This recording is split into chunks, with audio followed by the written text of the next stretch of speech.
শেখ হাসিনা চিন্তা করে নাই যে দেশে 70 বছরের ঐতিহ্যবাহী তার সংগঠন, তার বাবার সংগঠন আওয়ামী লীগের হাজার হাজার লক্ষ লক্ষ নেতা কর্মীর কি হবে? একটাবার ভেবেছে? ভাবে নাই।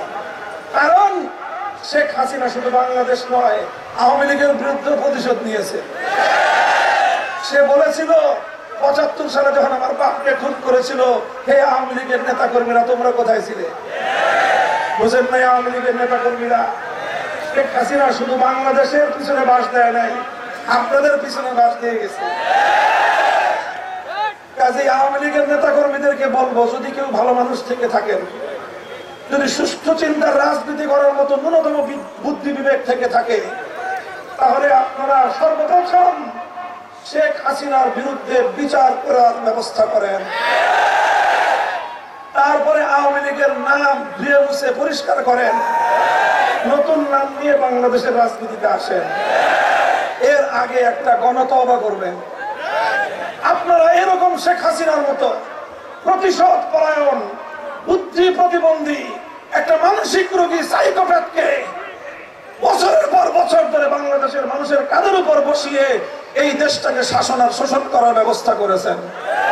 শুধু এই কারণে আওয়ামী লীগের সমস্ত নেতা কর্মীদের বিচার হওয়া দরকার, যে কেন এরকম মানসিক বৈকল্যের শিকার একটা মানুষকে তাদের নেত্রী বানিয়ে এদেশটাকে মানুষকে এই জনগণকে তারা কেন নির্যাতন চালালো। এই ছিল শেখ হাসিনার রাজনীতি। তার রাজনীতি ছিল প্রতিশোধ গ্রহণের রাজনীতি, আর তার রাজনীতি ছিল বিভাজনের রাজনীতি। যে তার কথা শুনে না, যে তার সুরে সুর মিলায় না, তুই রাজাকারের বাচ্চা। এরপরে আমাদেরকে পশ্চিম পাকিস্তানের খান পাঠানদের অত্যাচারী শাসনের মোকাবেলা করে তারপরে আমাদেরকে স্বাধীনতা অর্জন করতে হয়েছিল।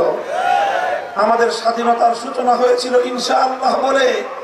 স্বাধীনতা সংগ্রাম অর্জিত হয়েছিল, সফলতা লাভ করেছিল কোরআন সুন্নাহ বিরোধী কোন আইন এই মাটিতে করা হবে না, এমন প্রতিশ্রুতি এবং অঙ্গীকারের ভিত্তিতে ভিনদেশী আরেকটি রাষ্ট্রের প্রেসক্রিপশন অনুযায়ী তাদের একটি চিরকুটকে সামনে রেখে জনমানুষের আকাঙ্ক্ষার বিরুদ্ধে 72 সালের একটি সংবিধান বাংলাদেশের মানুষের কাঁধের উপর চাপিয়ে দেওয়া হয়েছিল। আমি বলি 72 সালের সেই চেতনা, এই চেতনার মাধ্যমে 71 সালের চেতনাকে হাইজ্যাক করা হয়েছিল। এরপরে অর্ধ শতাব্দী কাল পর্যন্ত এদেশের মানুষকে তাদের ইচ্ছা অভিপ্রায় হাজার বছরের ঐতিহ্যের বিরুদ্ধে পরিচালিত করার চেষ্টা করা হয়েছে। একতরফা ভিনদেশী অভিপ্রায়ের সংবিধান দিয়ে বাংলাদেশকে শাসন করা হয়েছে। আর যখনই এই ফ্যাসিবাদী আওয়ামী সরকার, বাকশালী সরকার যখনই ক্ষমতায় এসেছে, তখনই আবার এদেশটাকে ইসলাম থেকে মাইনাস করার চেষ্টা করেছে। সংবিধান থেকে আল্লাহর উপর অবিচল আস্থা এবং বিশ্বাসের ধারাটিকে বিলুপ্ত করে দিয়েছে। আগস্ট বিপ্লবকে বুঝতে হলে তোমাদেরকে এই দৃশ্যটা মনে রাখতে হবে। এবারের বিপ্লব হয়েছে আল্লাহর সাহায্য কামনা করে। এবারের বিপ্লব হয়েছে রাজপথে আল্লাহু আকবারের ধ্বনি উচ্চারণ করে। সুতরাং এই বিপ্লবের ফসল হবে চূড়ান্তভাবে বাংলাদেশের ইসলামের বিপ্লব। আগামীর বাংলাদেশ হবে ইসলামের বাংলাদেশ, আগামীর বাংলাদেশ হবে খেলাফতের বাংলাদেশ।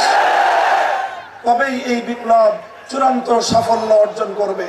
বাংলাদেশ খেলাফত মজলিস পঞ্চগড় জেলা শাখায় আমাদের কাজকে আরো মহাসচিব পঞ্চগড়বাসী এবং দেশবাসীর উদ্দেশ্যে অনুষ্ঠিত হচ্ছে।